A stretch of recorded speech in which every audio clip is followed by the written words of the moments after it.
Okay, I went over a bump, really hard bump, and my car started running really slow. Couldn't get any power.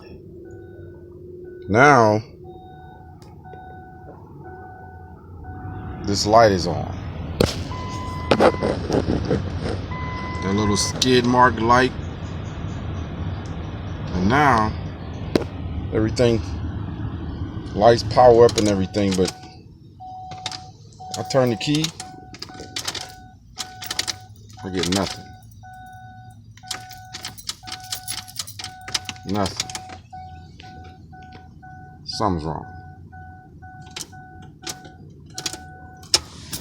So we'll pop the hood, see what the hell's going on.